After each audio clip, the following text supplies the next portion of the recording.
Okay, can everybody see the screen? Yes.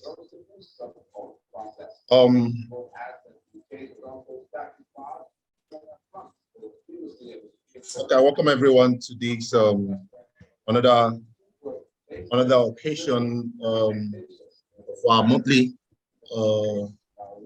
presentation by Initiative for Advancement of Mining and Sciences and Environmental Protection.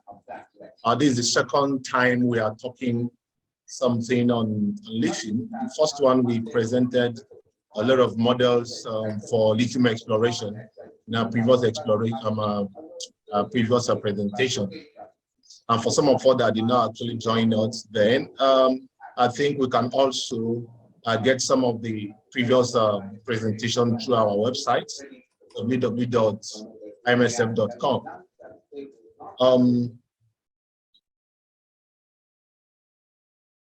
Lithium has been in the burner front all these years. In Nigeria, especially since 2 years ago, it wasn't like this, but recently so many things have actually changed in terms of lithium.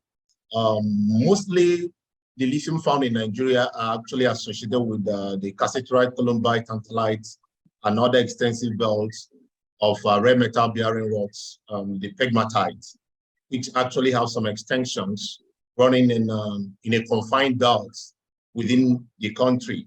And lithium is not like stratified deposit that you see in every other places. They are actually confined in a specific kind of environment, and actually mainly in igneous rocks, especially the leucocytes, which actually occur in a lower concentration, and that's what actually makes it one of the rarest metals these days, And the most important of these minerals, lithium, it is spodumene, which is theoretically said to have contained about 7.9 to 8% of lithium oxide. And most of the time, that is actually the most available and the most commercial content of lithium oxide. Some other ones like the petalite also draws close to that of spodumene. But the lowest one is the lepidolite, which actually can give you sometimes 3, 4, 5%. So because of this rare nature of these minerals in them, everybody actually is much interested in getting this spodumene, because the more content, high content, the better for you. So the lower grade are actually usually in abundance in the field of Nigeria, but mostly you see 2%, 2.5% in abundance. But this lower grade can also be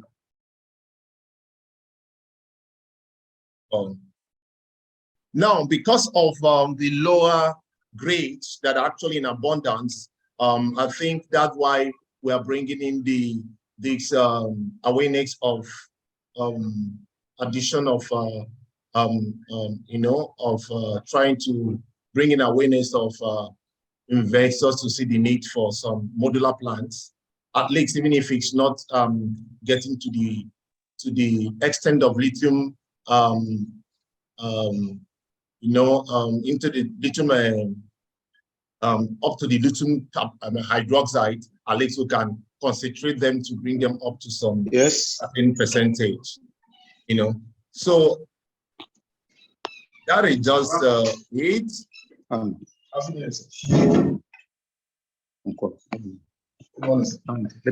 sir. Hello, sir. Please, if I will advise, can you just turn off the video so as to increase the bandwidth for the presentation? Okay, the video's right. Okay. Let me see. Yes, please.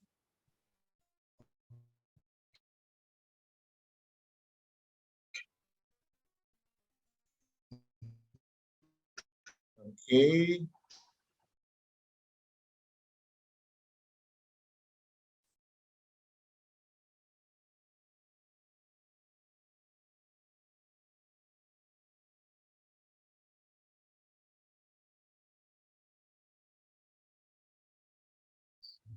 Okay, I think, are we good to go? Okay, so now participants cannot unmute themselves. Okay, so lithium, as we know, it's number 3, or in terms of atomic number, in the periodic table. And actually, that shows that you have 2 atoms within the inner shells and 1 outside inner shell. That actually contributes to lithium being very reactive. You know, it's an alkaline metal, and because of its reactive nature, it's usually combined with a lot of other minerals. That's why you see a lot of, we have over 100 minerals of compounds of lithium because of its reactive nature. So it doesn't actually occur freely as element in nature. And this is one of the reasons why lithium is very difficult to actually detect using handheld XRF in the field. But having known this, with handheld XRF in the field, we can also try to use some other kind of methods to track certain elements in the field, but that should be a very different topic on its own. But at the course of this, we should also see some certain elements that are actually enriched or actually associated with lithium.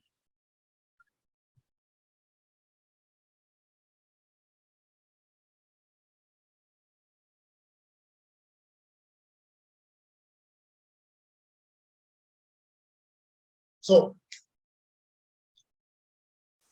then we'll have some outstanding characteristics why this is actually chosen among other metals.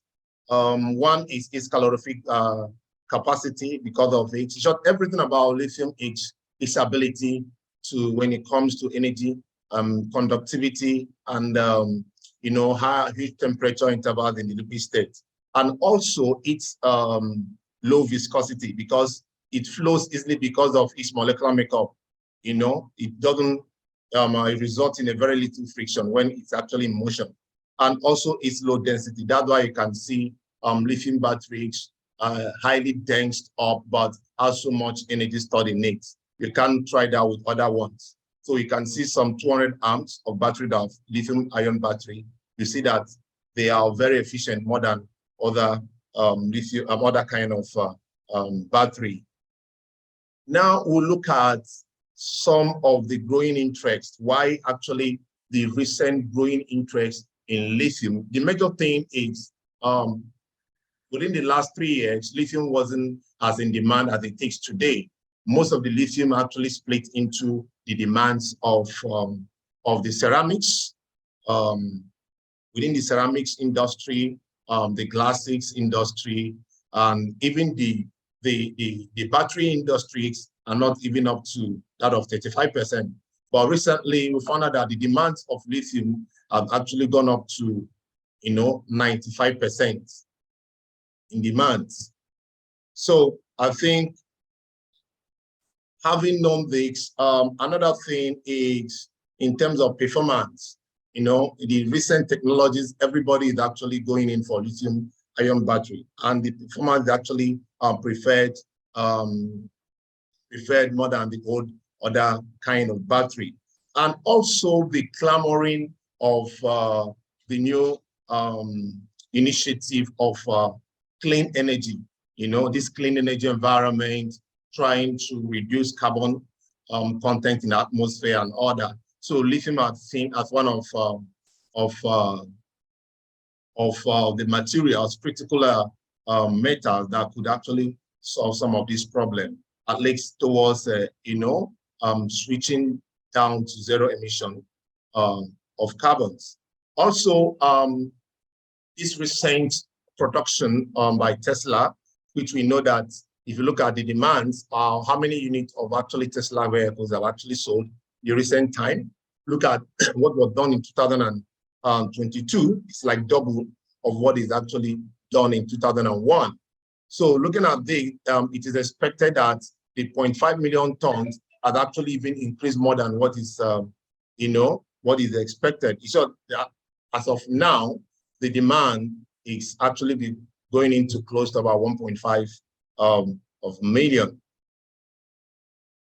Okay, if you are looking at, for you to understand, what demand we'll actually be looking at. Imagine Tesla Model S is looking at 55 kg for this kind of model of vehicles. And some of the other EV vehicles, you talk about from 9, 10 to about 5 kg. Look at the power walls. Big storage actually facility done by Tesla is actually looking at 10 kg. Also, the electric cars, the hybrid ones, you see the kgs. Talk about the power tools. You look at the 40 to 60 kgs, the laptops.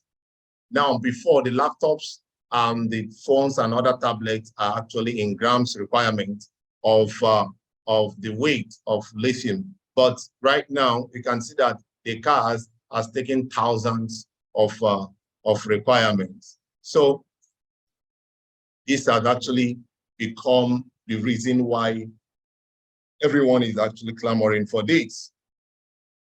Okay, if you look at the lithium, the battery supply chain is just that definitely you have to look for lithium in 2 sources. Mainly provision of lithium are actually in 2 sources, the hard rock lithium and the brine lithium. The brine lithium actually done in Chile and other countries. In Australia, which is one of the highest producers of lithium, is from the hard rock production, which is the pegmatite, the LCT actually pegmatite. In Nigeria, we have also most of our lithium, all the lithium we are talking about here in the rock lithium, and definitely more of them is spodumene. That is the highest production. From the spodumene, you can actually talk about, trying to concentrate them to actually increase the grades up to the 8%. From there, you can actually go into either lithium carbonate, which is the lithium carbonate equivalent, the way it's actually normally sold in the market, or the lithium hydroxide. And that actually goes down to, to the different production of battery component, the anode, the separator, the electrolytes on the cathode, which from there goes directly to the battery production that are going to be used by the cars, the energy storage industries, and all that. Now, the mineralogy of lithium is very interesting, but in all this, because of its reactive nature, the spodumene has seemed to be the more commercial, the viable ones, and very common. And it doesn't actually contain more of like the lepidolite, the potassium. The spodumene and the petalite are actually what mostly we see here, and that of the lepidolite, these 3. The hectorite, which is the clear lithium, I'm not sure that there is any modern technology that is that viable and economical to extract the lithium from the clay. But most of the production in the world are actually coming from, from the brines and the spodumene, the lepidolite, and all that. The abeligonite also is an interesting one. It's one of the highest content of lithium, which is actually seen here in Nigeria, gotten mostly from the states. So that is just the few minerals that actually we look at that actually have lithium content. In terms of prospects of lithium in Nigeria, lithium here is actually confined within a northeast trending regional structures. And you can see from what we've done here, you can see some of the states that are found within the corridor of an interesting locations. Looking at the Osun, the Ekiti state, the Oyo, the Kwara, FCT, the Niger, the Nasarawa, Kaduna, Plateau, Bauchi, Gombe, and part of Adamawa. Now, there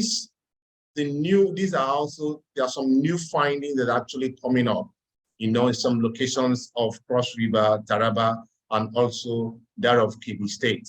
So these are some of a lot of locations in terms of state that one could actually say they should be very prospective for lithium mineralization.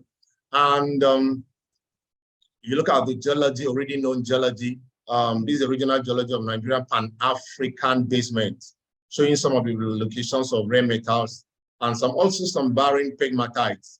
After the geological survey of Nigeria, you see, sorry, some of the pegmatite fields are actually been characterized into the Kano pegmatites, that of Abuja, the Nupe basins, and all that. You can see that they all follow the previous slides that we are actually showing the states, you know. So we have the pegmatite actually running along this direction.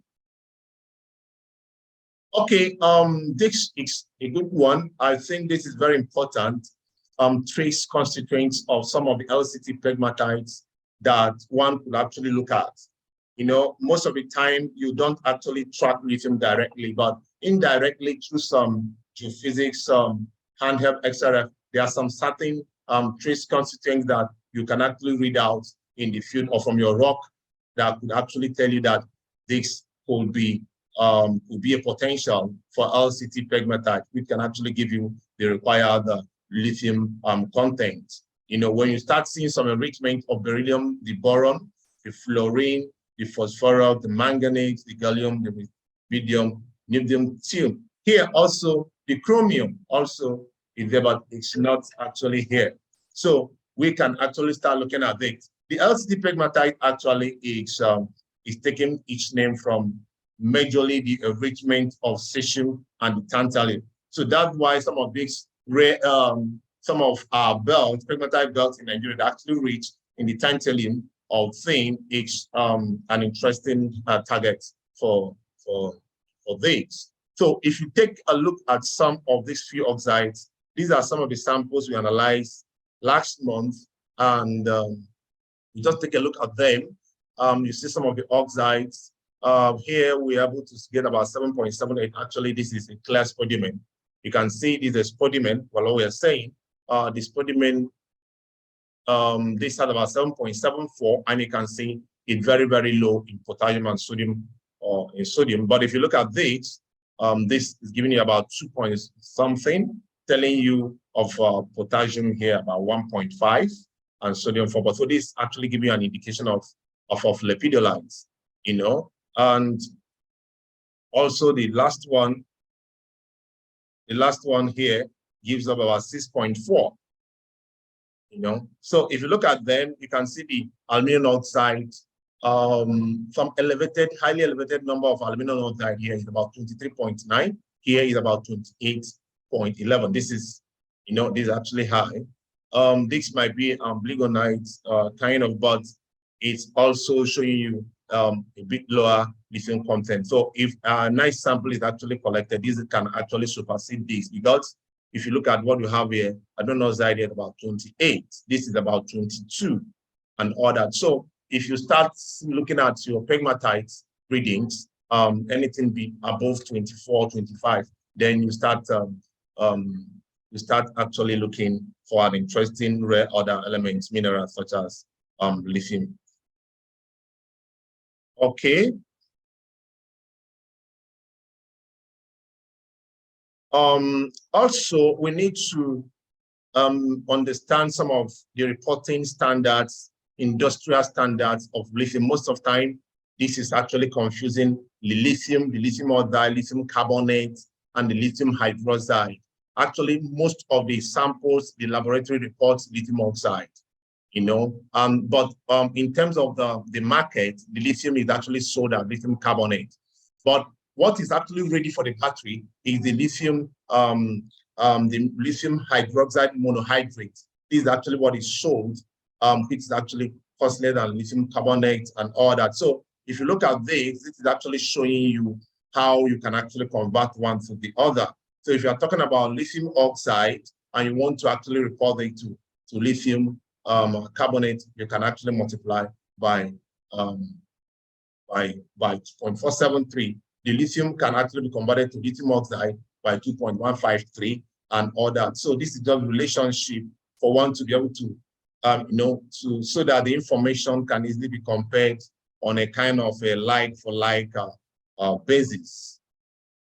If you look at this, this is just a little bit of for us to have a feel into what some of this actually looks like. The spodumene, the conzite, which is most of the time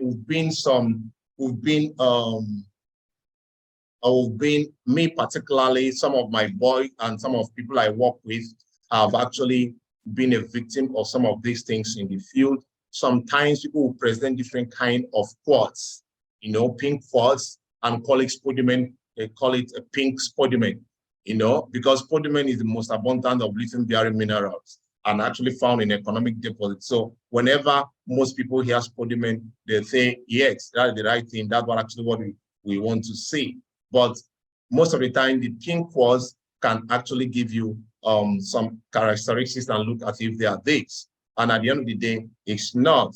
So you need to actually look at that. Then lepidolite is actually a kind of a common kind of mica, which is contain most of the muscovite mica you see there and all that. And it has this laminar cleavage, giving a book type kind of structure. So this is another one at the lower content of that. Then the petrolite is another one that most of the time, also known as the cassiterite, it looks like quartz, looks like quartz, but sometimes you see it in a bit yellow kind of color, or you see that if it looks like clay.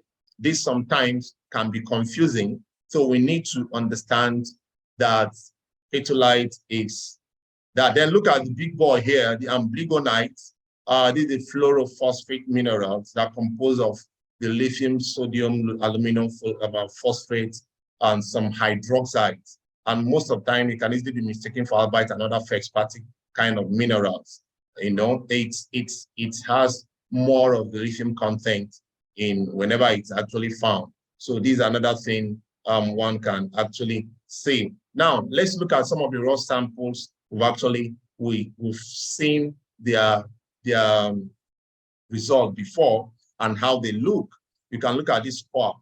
This is this sample is giving us a 7.74 with aluminum oxide of about 23.9. Then look at this sample 2. This sample 2 here is also not. Look at it. We sampled it. Looks good, but you can see that it's giving us 0.06. So there is nothing here, and aluminum oxide is very, very, very low. Then look at the 2A. This one I was able to get the sample very well. I've already packaged it before we got the pictures. But this is actually the kind of thing that will be used to actually be mistaken as some of the pink quartz or that contains lithium oxide. But look at what we have here is 0.05. It looks pinkish and looks quartz and looks like the other kind of spodumene, but that is not it. Then let's look at the sample 3. Sample 3 has some mica, has some feldspar, but if you look at this sample 3, you can see that this is lepidolite. I would say that what actually would have dropped this grade here, it's more of the biotite mica in it. If you look at it, you can see some biotite mica in a dark colored minerals, which can actually tell you that would have actually affected the samples grade. So this is actually what we have to take note by sampling in the field. And let's look at sample 4. The sample 4 was, when we saw this sample, we're very much actually agitated that this looks like the petrolite can give us an interesting sample, but this sample contains more of have high silica content, I think so, and that actually affected what we are talking here. So if you look at this, aluminum oxide here is about 14.35, and 0.09. And lithium oxide is very, very, very low, So now let's look at sample 6. Sample 6 looks very interesting. You can look at it. Is the lithium minerals actually available here? And you can see there is a devoid of some of more of the dark minerals. This also is giving us about 6.4. So it's also very, very interesting kind of lithium ore. So we're able to get 6.4 here, and you can look at aluminum oxide here. So looking at this sample, you'll be able to say that this is interesting. And the chromium, you can see the chromite there is a bit elevated, 0.56. So that is another aspect of it. Now, look at some other samples we also tried to look at here. Some of them are interesting. You can see the abeligonite. The abeligonite we got here is 10.11. We got another one here, 9.67. And this is petalite, giving us 10.11. This is one of the highest grades we're able to sample. And you can see the white lepidolite. This one is elevated, more elevated than the other one, 3.11. You can see the look. Now look at another interesting one, the black lepidolite, 5.73. Ordinarily, no one would have picked this as a sample, but this gave about 5.7. So there are a lot of things. The issue here is all about understanding the makeup of some of the likely ores and be able to sample the right thing. Because if you sample the wrong thing, definitely you're going to get the wrong results.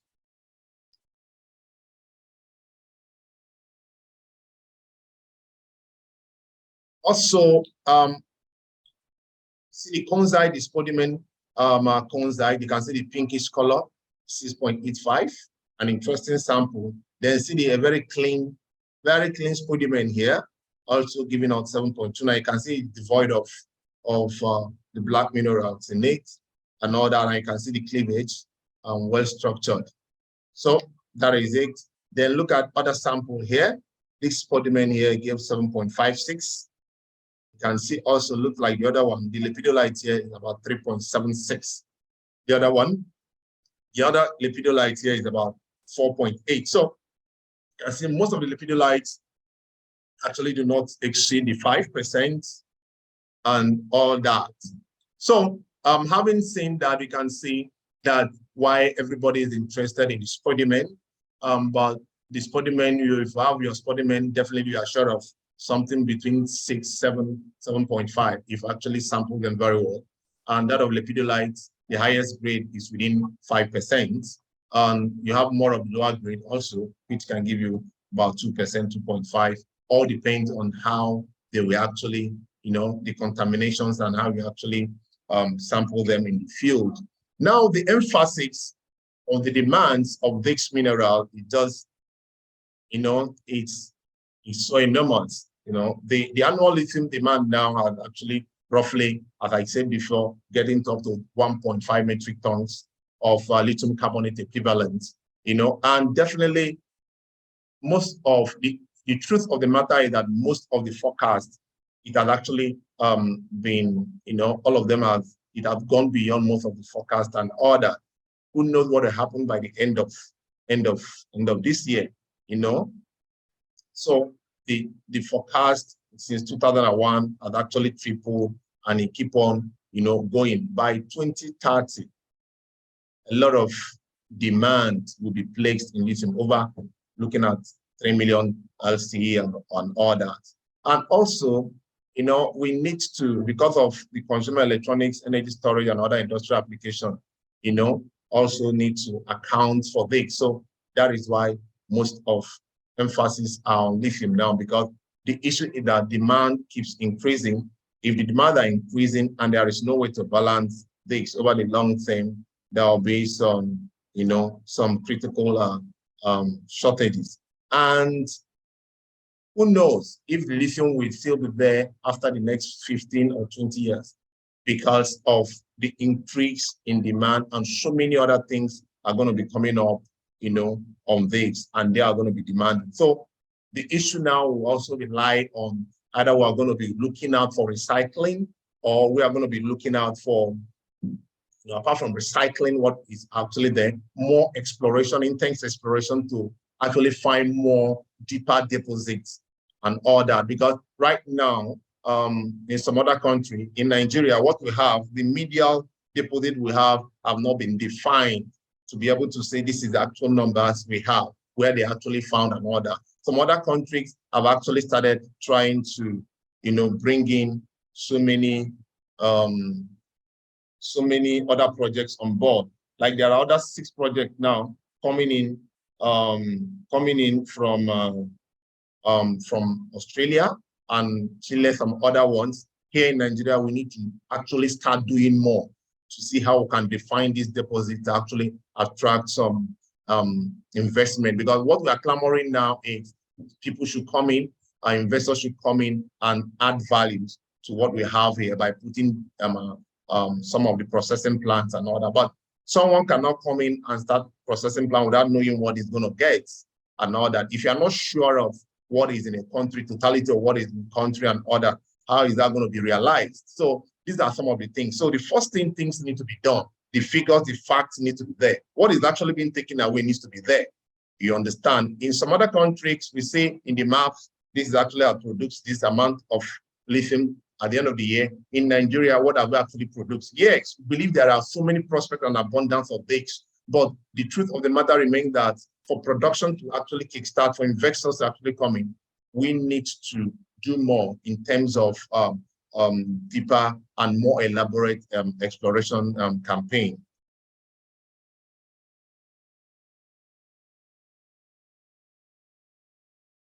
Now, if you look at the prices, how the prices are actually going, the prices is, the prices globally is actually increasing. Imagine about 3.8 billion in 2001, and it's actually been doubled, to about 6.62, So this is just the forecast, and this actually has brought up to CAGR of about 8.1 at that period. And also look at the market. The electrical market is also valued, just electrical market also valued close to about 246.7 billion US dollars.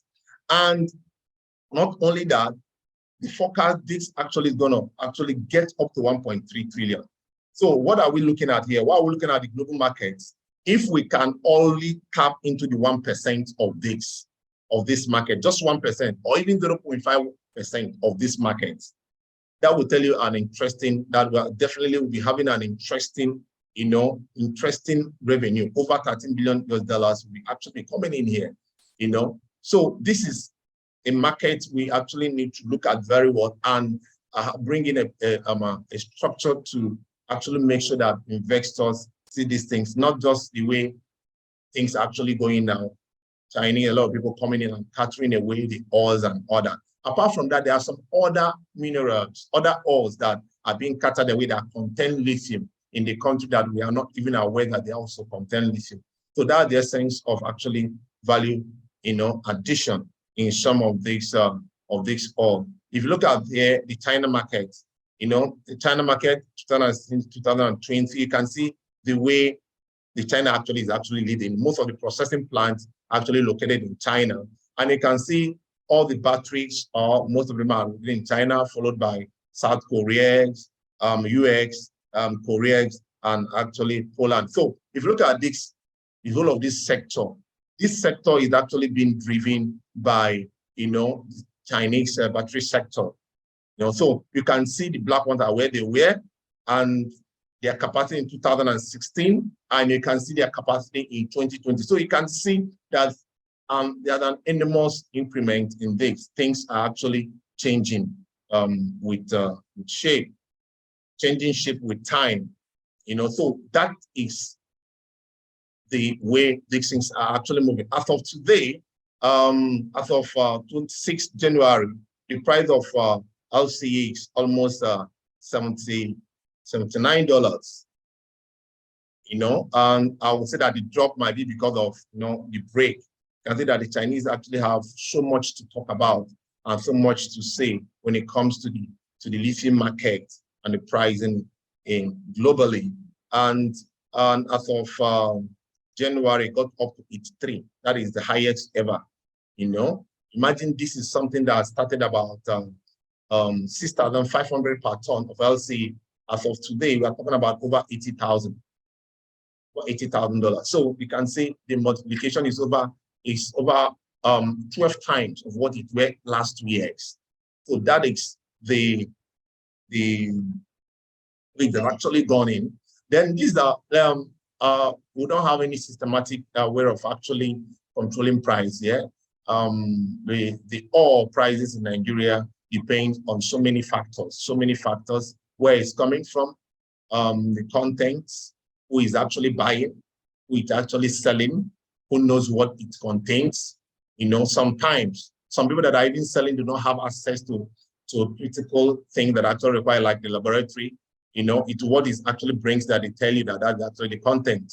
And if you want to argue about it, most of the time, you find out it takes so many time for you. So that has been one of the bottlenecks, So you are the mercy of your buyer, whatever you present to you, some before you try to, look for another international body that will satisfy. It takes about 3-4 weeks. So all those things are the bottleneck along the trading chains within the local market in Nigeria. The amblygonite, whatever, can go over 1.2, 1.5, depending on actually the negotiation. The spodumene can range from 900 to 1.2, depending on the location, who is selling, and all that, or the demand at the time. The lepidolite can go from 600 to 800. Sometimes it can go down to even 300, 350, and all that. So depends on the quality. Before, nobody is looking at 2.5, 2%, even 1.5 lithium oxide. But these days, when the demand increases, some of the lower one becomes an ideal thing to actually bring out to the market.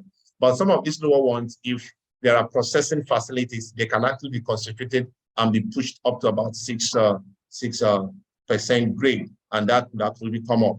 So that is just some of the pricing in terms of the lithium ore in the countries. Then, if you look at the EV cells and the inelasticity nature of supply, now the only thing is that if you look at it, find out lithium prices have actually surged up to more than 123% year to date, and up as much as 10 times versus the historical levels and all the predictions, And if you look at also the issue of the items I showed you before in my previous slide, you find out that there are a lot of other vehicles, the issue of vehicles that could take up to 10 kg or 9 kg at minimum.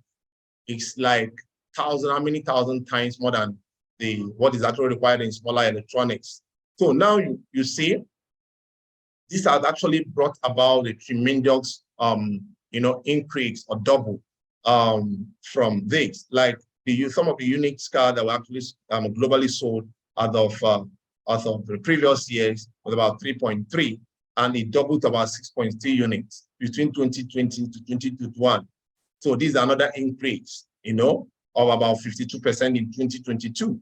And that, what is that I'm trying to tell you? If people are actually having taste or going for electric cars, and the issue of the fossil fuel, actually and cleaner energy, that will tell you that the demands will keep on increasing and increasing.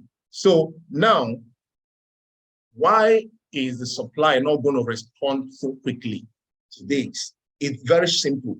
It's just because for you it takes time, to bring such capacity that will actually, such a mine that will actually produce something in a commercial quantity. It takes a lot of time to do your exploration, takes a lot of time to do pre-feasibility studies and feasibility studies. Having done this, you find out that it will still take some few years for a lot of other companies that are to come into production.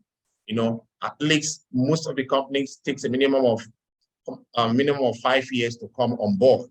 There are some other ones coming up now. I think about 2 or 3 projects are coming up in Zimbabwe right away. Some actually coming in also. A few are coming, some are coming in Ghana. These are the ones that I know that are actually on on the pipeline in Africa. In Australia, there are some actually coming in also. So we found out that this would take some time for all of them to come in and meet up with some of the demand. So with some time, it can be, it might not actually respond to demand because of what is actually the process that actually required for this to grow. I will also say, conclude here that the lithium market is actually at burner front. It is something that we need as a nation need to look up into critically and see that this is the new fuel we have, and the demand cannot stop at least immediately. So it is something that for miners, we are going to be expecting so much demand. So for geologics, exploration geologics, we're going to go down deeper to understand the exploration models, understand the geology, understand the structural analysis of the regional confinement of these critical metals for us to be able to actually meet up with the demand or actually tap into this this market in the nearest future. So I think this is where we will actually stop for now, and we'll be taking much questions from you and some other contribution that will be actually handled by Arthur. This is actually being brought to you by Initiative for Advancement of Mining, Sciences, and Environmental Protection. Mining matters, and you can also contact our website, contact us for further details after this presentation and this program. Thank you very much, and thanks for listening.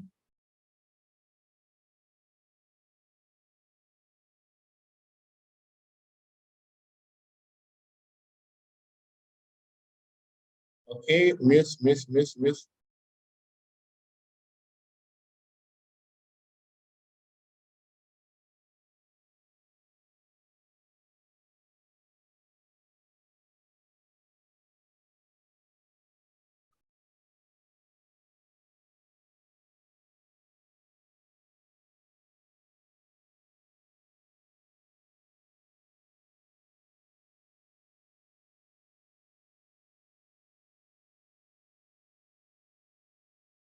So you can unmute yourself now, Arthur.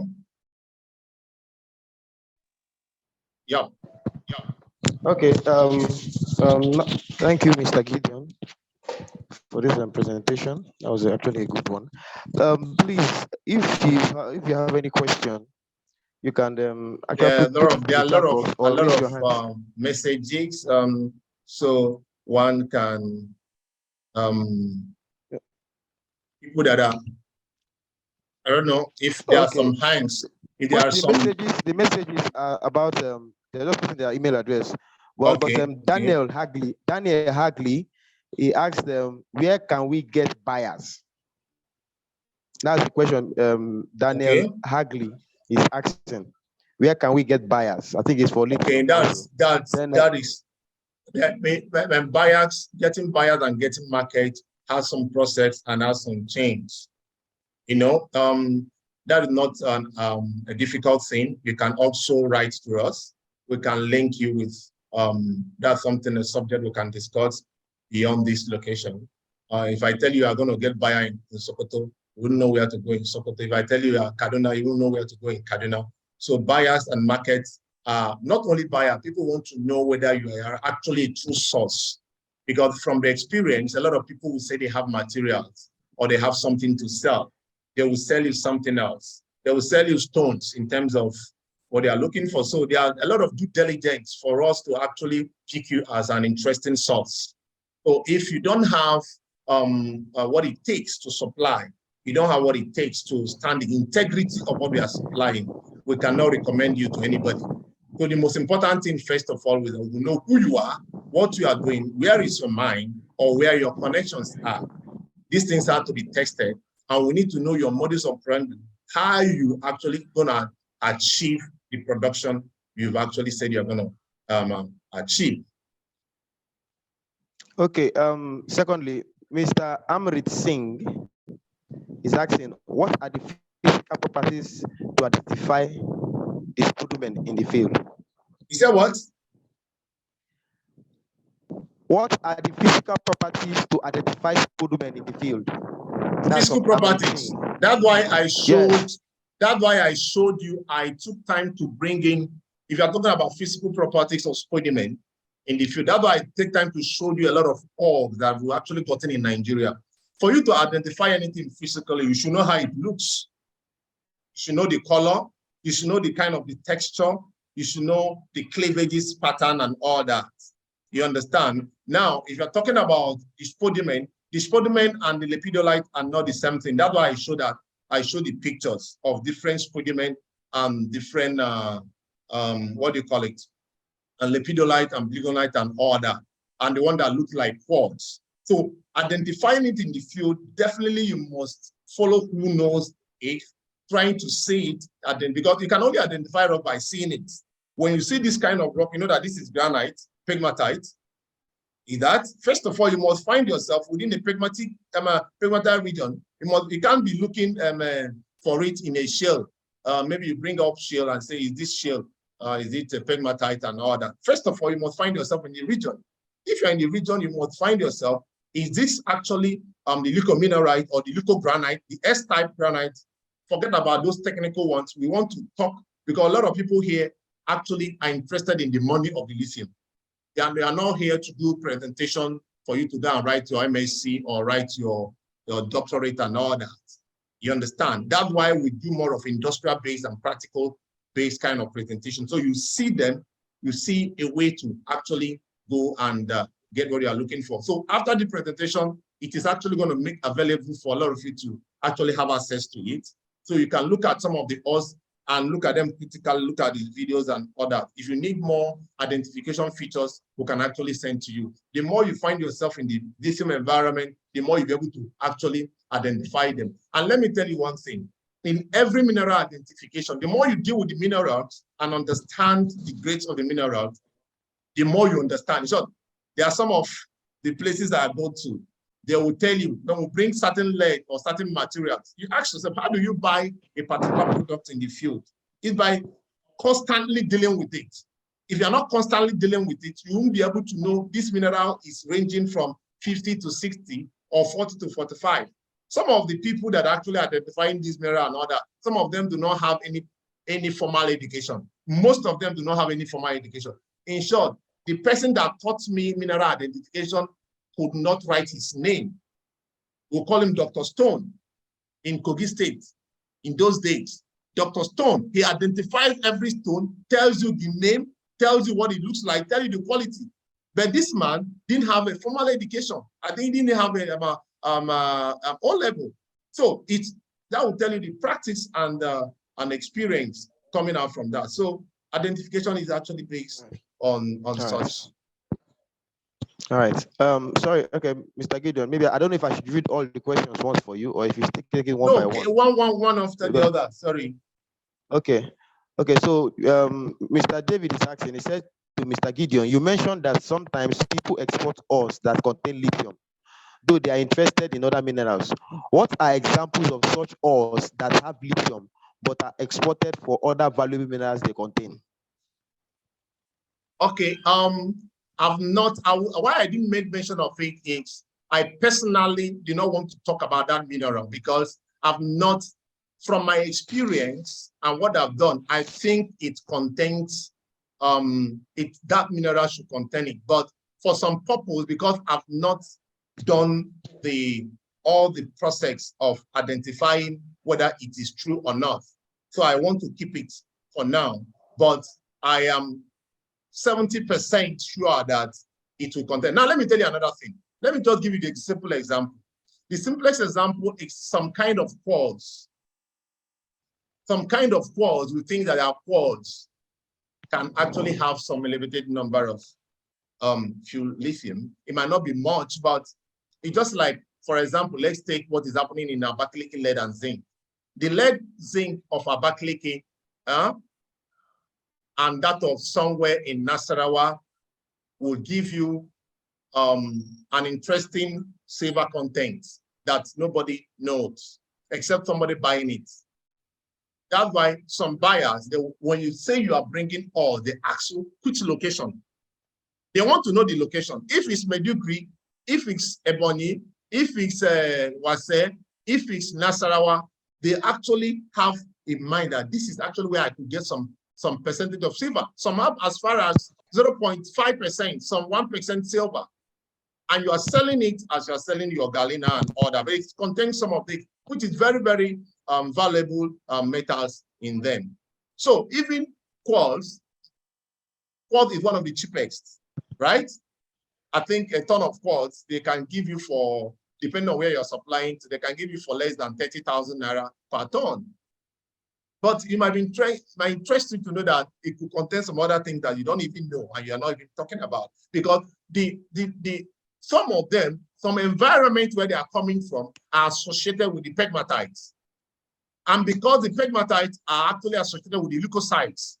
So you see these things as the white minerals, and they are quartz, and you supply them as quartz, and you collect 30,000. There are some other ones like that. So some ores are actually defined on content based on the environment where they are coming from. All the environment are not the same thing. Okay. Okay. That's good. Mrs. Mitchell asked, can the present supply of lithium provide the quantity of lithium needed to produce enough electric vehicles to meet the deadline given by some countries banning fossil fuel vehicles? Okay, can the what we are producing? Yeah, now, can the present supply of lithium provide the quantity of lithium needed to produce enough electric vehicles to meet the deadline given by some countries banning fossil fuel vehicles? Yeah, that is it. Now, let me tell you, some people believe there are so many school of thought and there are some arguments about that.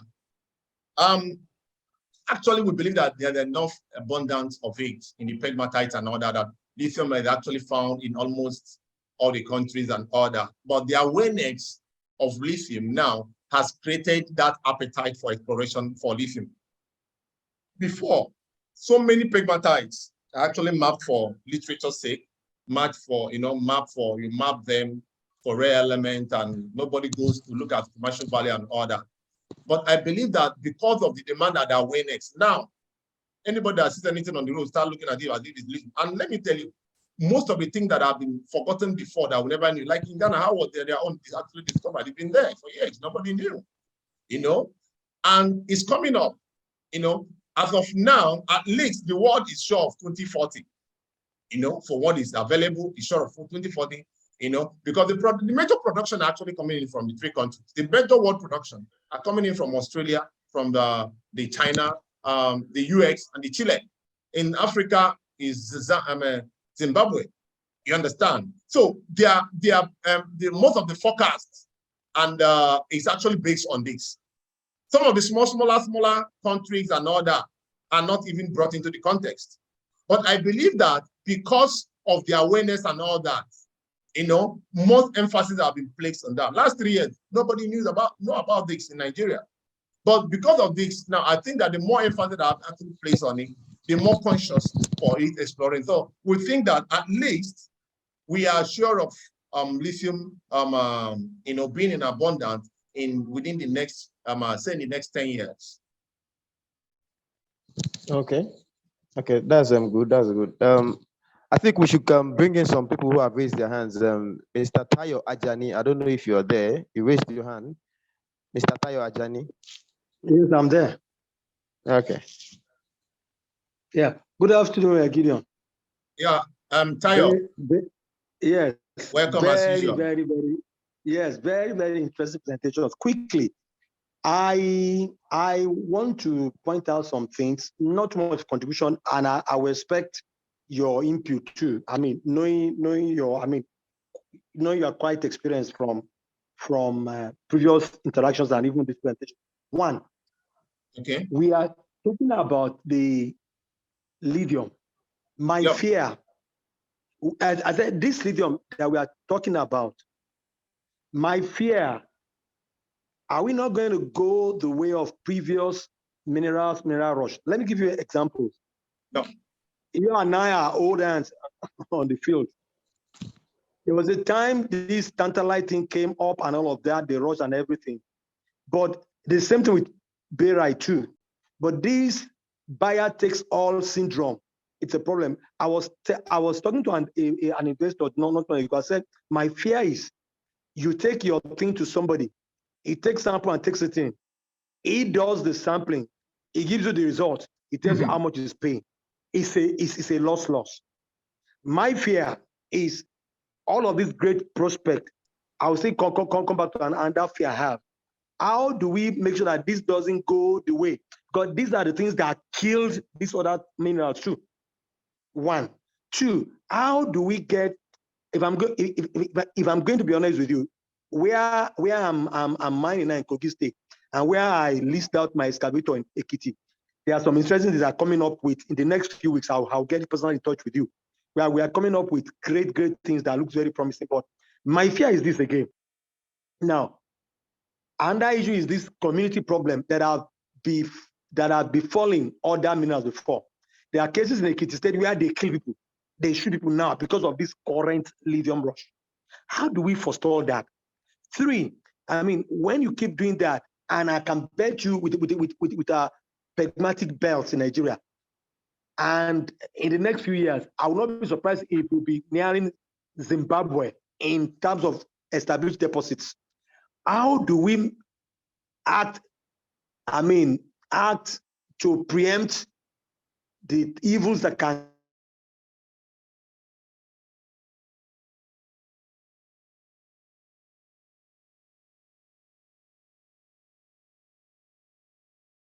Tayo, are you there?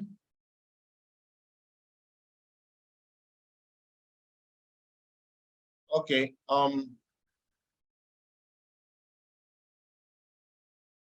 Tayo, are you there? Oh, there's breaking transmission. Okay. Okay. I think Tayo is there. Okay. Tayo brought in. I've known Tayo for past. For past 10 years. I think the first thing I did with him somewhere is in barite, and I know what he's trying to say about this issue of the other mineral comes in. Now, there are certain things we cannot control. We need to actually understand. The issue is you can't control once there is a demand. Once there is a demand, definitely that's why technology actually drives some of that. That's why we actually look at technology, where it's actually going to. Now, for example, I remember those days, barite everywhere, barite, because of the oil industry, the needs for drilling mods and all that. The issue of tantalite and all that. Tantalite is not out of place.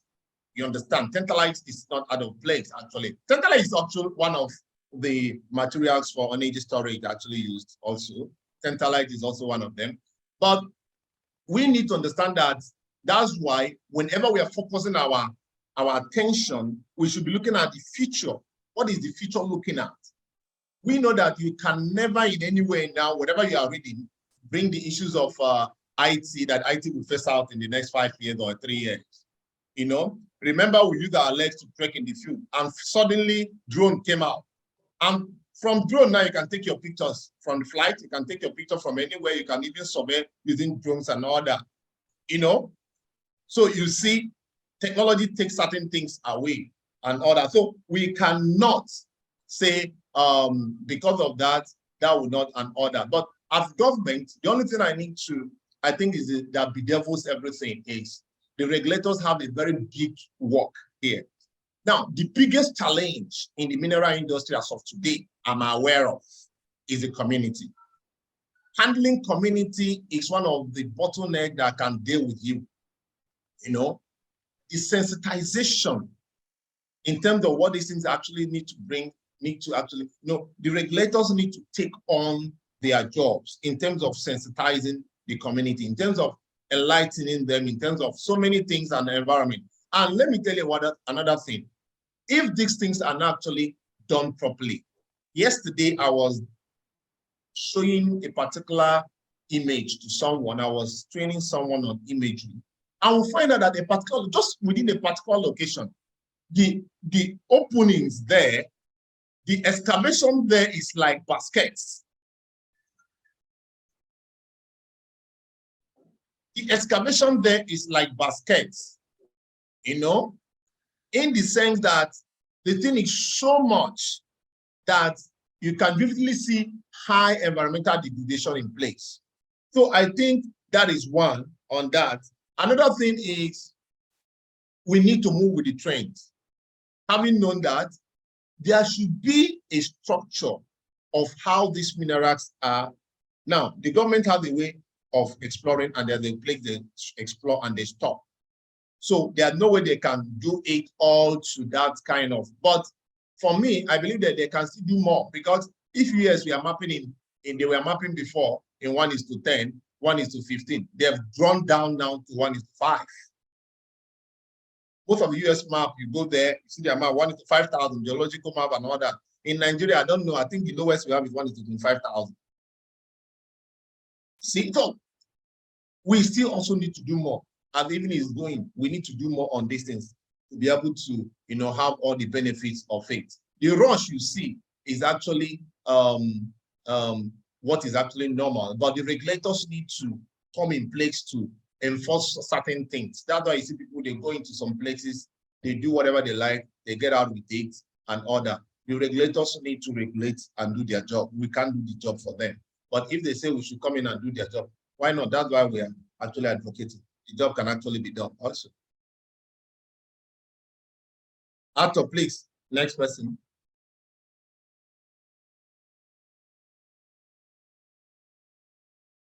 Arthur? Sorry, Dr. Fadile hand is up. Dr. Fadile is the next person, please. Dr. Fadile.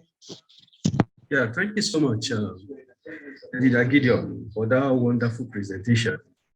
You display some wonderful slides, like you see the case of governments coming in, so that we won't have the case of how the oil is currently.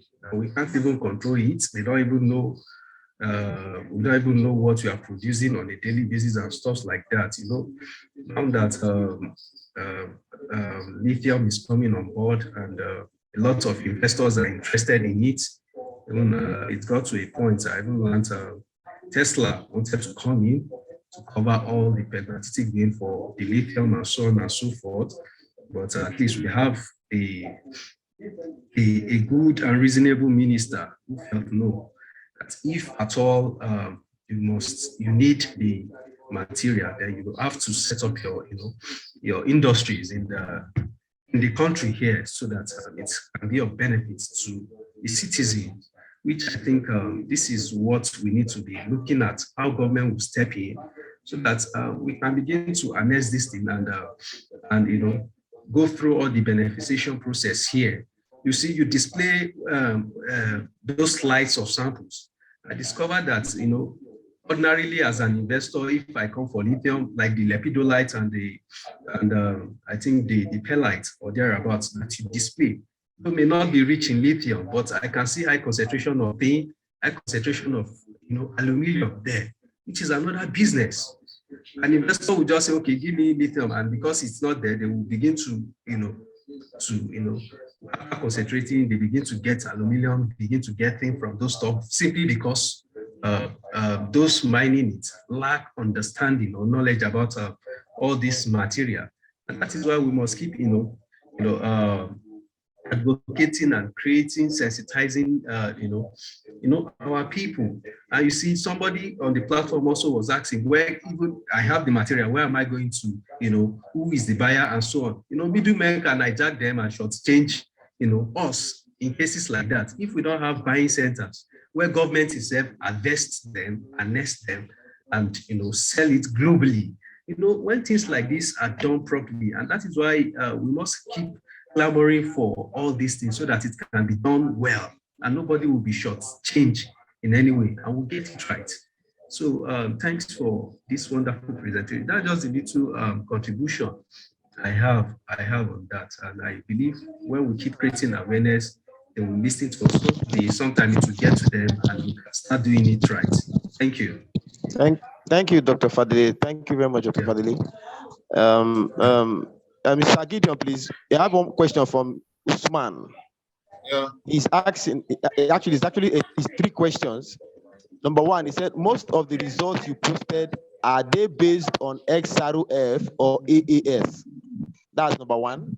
Number 2, he said, we have been having lithium conductivity results from different laboratories. Which are your most relevant labs? Then number 3, he said, on slide 32, you mentioned price of lepidolite as 600 naira. Do you mean 600,000 naira or? That's the question, sir. Okay, the first one is the result. Lithium testing can, because lithium does not occur as elements, it doesn't occur as element in the nature, or you can't use XRF for lithium testing. I see so many people bringing lithium XRF results. I saw that last week, and automatically I knew that it was fake results. You understand? XRF can give you some other element, but not particularly telling you about lithium. Use ASX, atomic spectrometer method, and all that. Now, in terms of which no laboratory paid us here to advertise them, you understand? That's why if we are in a laboratory that actually paid us to sponsor our programs, we can announce them if we are actually using them. So if anybody needs a laboratory, that would be on a personal note. You understand? We are not calling any laboratory here for people to start using and say that is not that. You get what I'm saying? So I think that is not that we can not contact us. We can actually recommend based on our experience what we've done. We've actually tested some lithium and we'll take it to some other location. We'll find out that it's a mess. Then we've tested some, we'll take it outside and find out that the temperature is okay.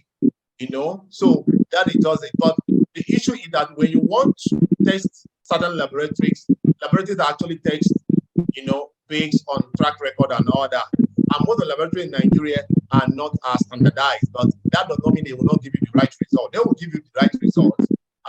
But there are some kind of results you might want to use. You can go for another higher kind of testing. If you're actually exporting, whatever you do in Nigeria, definitely you're going to have some certified body also before you actually takes it out, depending on your agreement with your supplier. Okay. I think that's all the questions and hands we have for now. I don't know, Tayo Ajani, are you still raising your hands or is the previous hand you've been raising? Tayo is raising his hand. Okay, because I think it was cut off. When I went off. Sorry, I don't know what very well. Part of the problem is network challenges. The network just went off. I don't know how Gideon answered those my. Okay, Tayo. Tayo, I spoke at length on your question. I told you that one thing we can't control is one technology is in vogue, demand increases.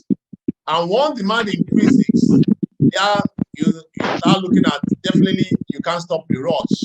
But what is there for the regulators to do? Like you said about tantalite, tantalite is still in vogue. It's not only lithium that actually uses battery. But there are still some other additives, other energy minerals that are actually critical. Tantalum is one of the critical minerals. Actually, even zinc has actually been incorporated by US as one of the critical metals, in recent time. Some of those metals definitely can never go. These energy metals can, no matter how you talk about them, they will still not go. But the issue is that there is more emphasis now on this. So that's why they rush.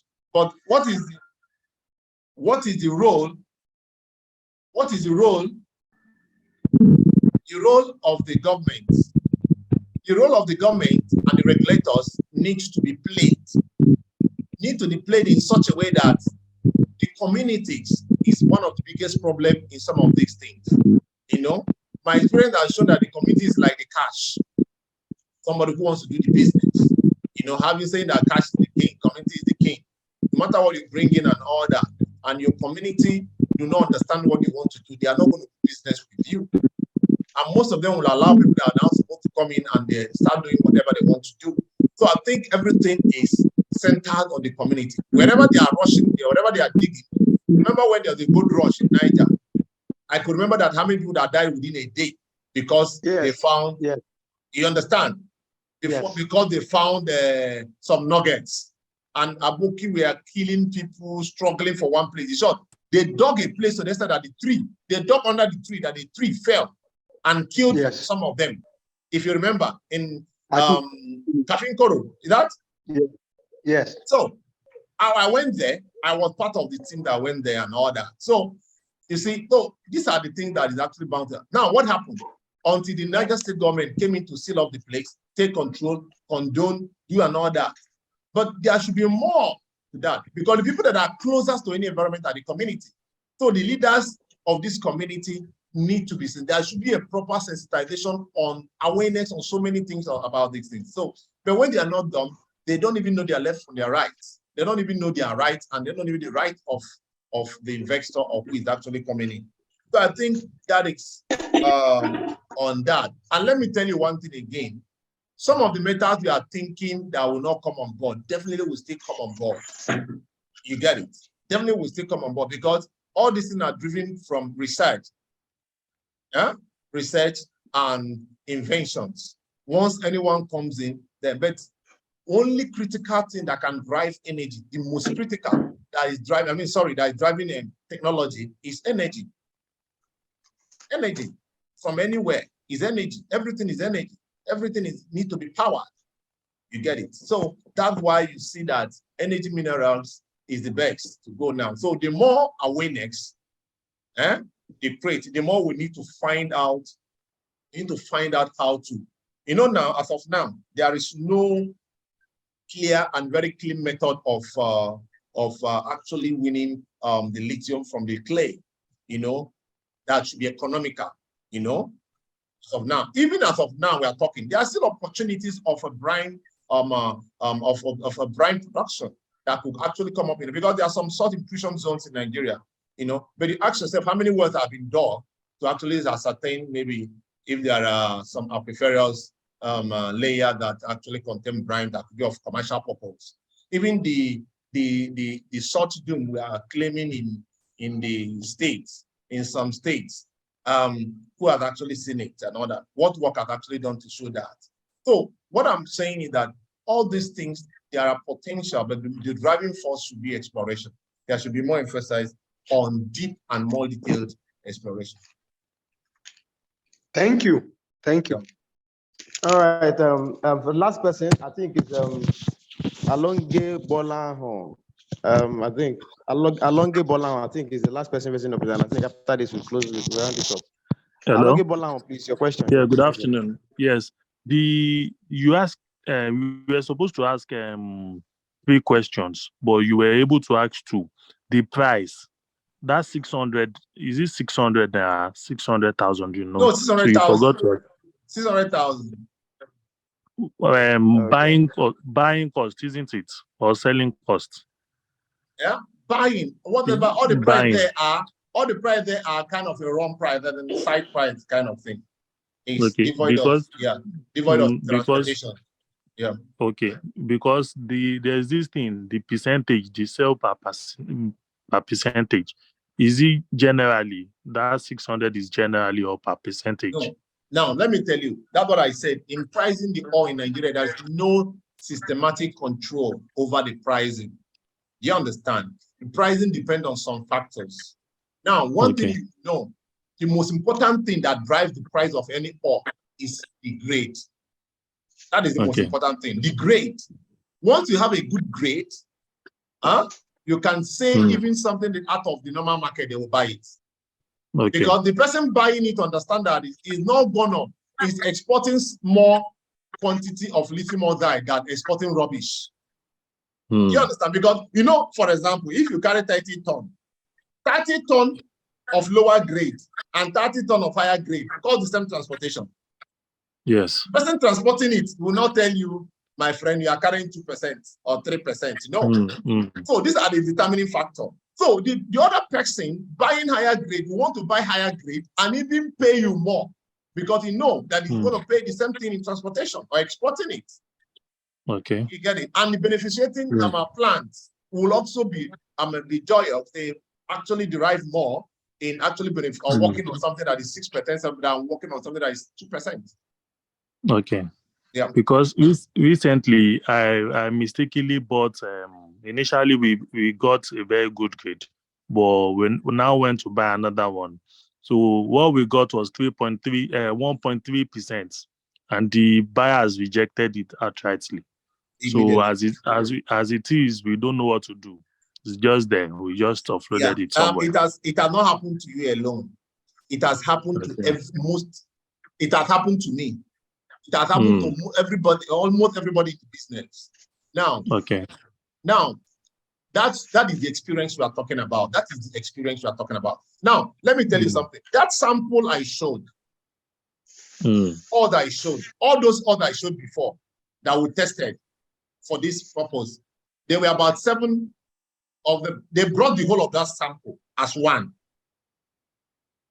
Now, I now separated them into different things. I think that may be better. Do you understand? Now, from the same sample, I got 6%. From the same sample, I got 2%. From the same sample, I got 0%.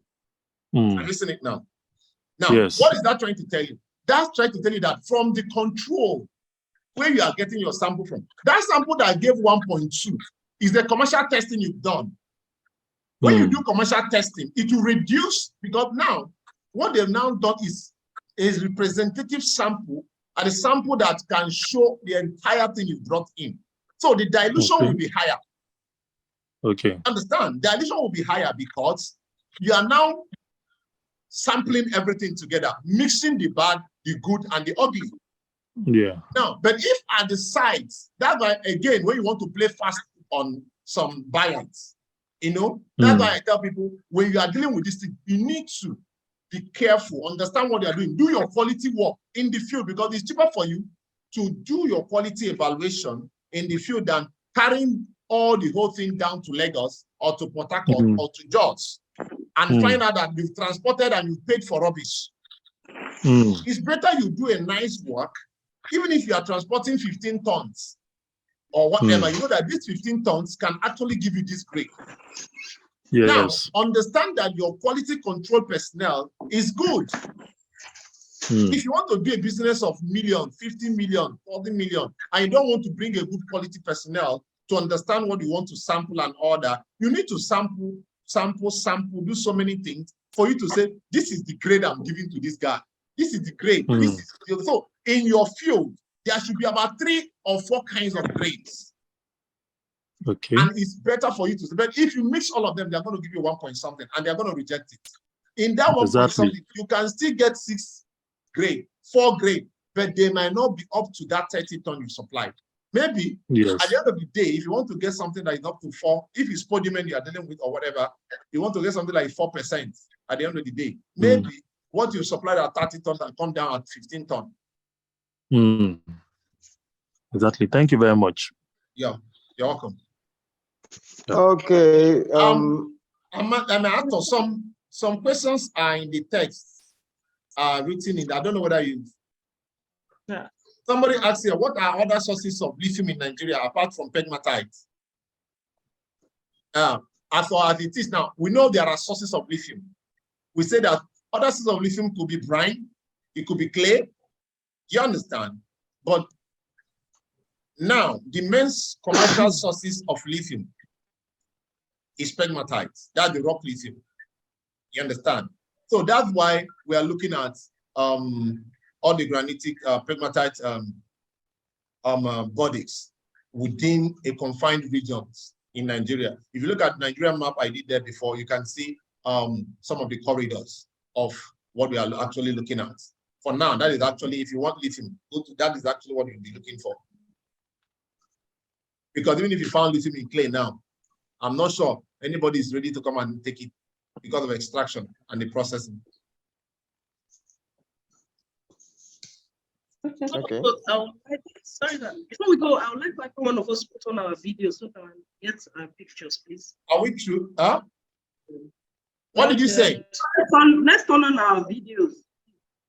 So that we can Okay, videos. Okay. I think my own is on already. Okay, you want to take picture? Yes, sir. Okay, I do thank that. you very much, everybody. While we are doing that, please, as many as submitted their email addresses, we'll try and see how we get the presentation to you. But you can still also have access to the presentation by going to our website. Along there, you can put on your video www. if you're in a nice place, you want to do that. They want to take a picture. So please, just if you wait and you didn't get a message on your email address, just go to our website and you will see the presentation there. So then you can download.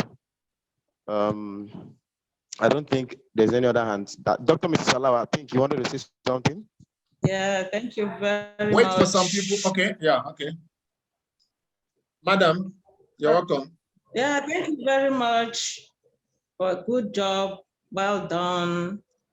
That is what we are all saying, that this program is not for the old ones, but we can always be with you. It's for the young entrepreneurship, in the geosciences.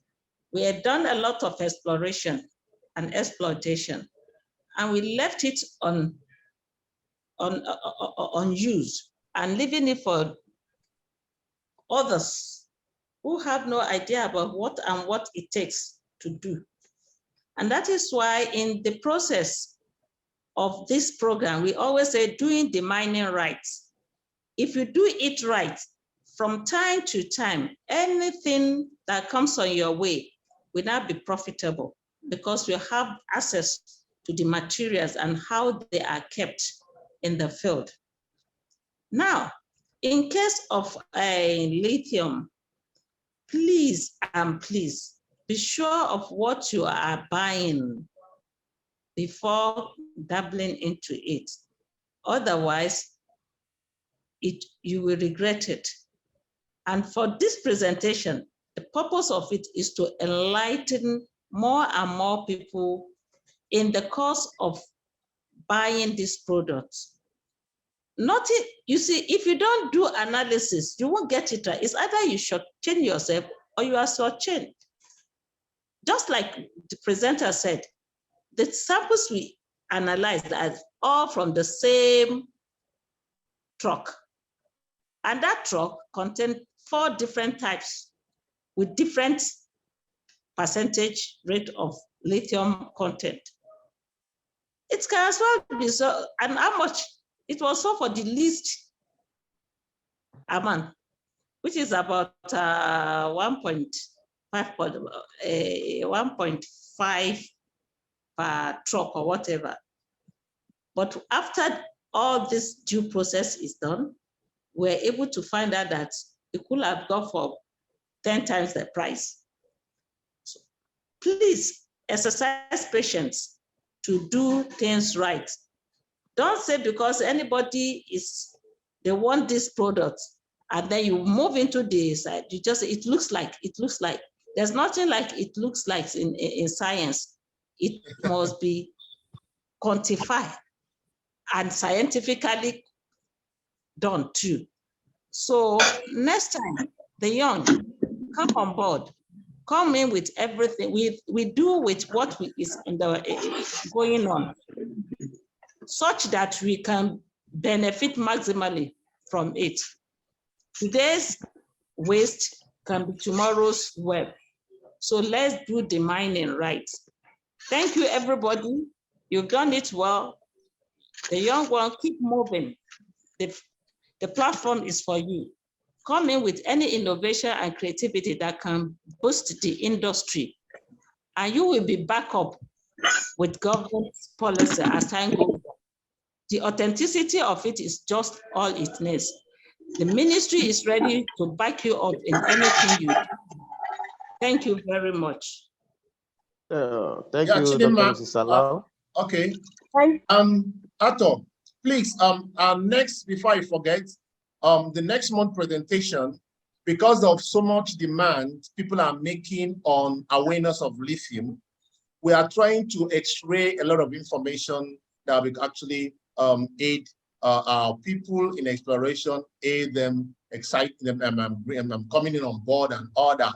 So we are looking at possibly next month, we are also working with someone that will be talking about processing, because as it is now, some of the smaller grid that we see in all the fields, there is an opportunity for a modular processing, at least concentrating level, not to the other level and all that, because the energy issues and all that.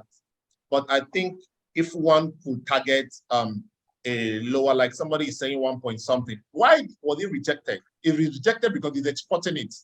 If you have 2% that are in abundance, and you will concentrate them, you can take them to 5%, and you can be exported.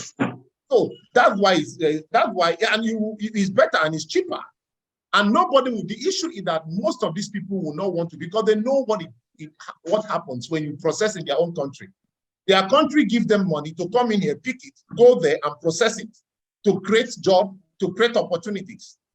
You understand? So we are thinking people will do it and all that. We need to actually emphasize on the need for the processing to be happening here. Once the processing is also happening here, there are a lot of value added chain along the line. You understand? Imagine if all the minerals that are actually happening here have been processed here. You know what it means? There will be so much job along that line. The barite is being processed here, galena is being processed here, zinc is being processed here, gold is being processed here, lithium is being processed here. Do you understand? There's so much in this. And let me tell you, the mineral industry is as old as the earth. This is the only one business that will never die, as far as the earth remains. Mineral and agriculture will never die. Other things can phase out. But once this stops existing, human being stops existing. So I think is another emphasis. So we are trying to see if there's a way we can bring in a metallurgist for us to look at the flow of. We've tried to look at the flow and see, because we think it's so complex. It's a rocket science and all that. Some people who have the money. I know a lot of us have the money in Nigeria, but they don't know what to put into. They can take it to Dubai and buy story buildings. And instead of putting it here to solve the problems of humanity, and it could be in Dubai in some blocks, and it's wasting. You understand? And some of this money that had even in the last 100 days, some people that packed this money, they brought it out. They can bring in small plants in some places. You understand? So these are the things we need to emphasize on. It's not rocket science. It can be done in Nigeria and we can do it. Wow. God bless you. Yeah. Chidinma, do you want to, is there any other thing before you come up with your closing remarks? Okay, I don't think there is none. I think we are okay, 138. Nice. Thank you so much, everybody, for your participation. Thank you to our speakers whose presence have been invaluable, and as well as the various participants for making this webinar a success. We have heard the well-articulated presentation of lithium from Mr. Gideon and its mineralization, the various standards, its prospects in Nigeria. We wish to collaborate and see more success on this, and we wish to engage with you all again at our usual time, which is the last Monday of every month. So please look out for more information on that. And you have all the, you have our contact email address. And again, to remind us what this program is, and it is the Initiative for Advancement for Mining, Earth Science and Environmental Protection. So we wish to see more of you next time. And thank you again, everybody, for this wonderful platform.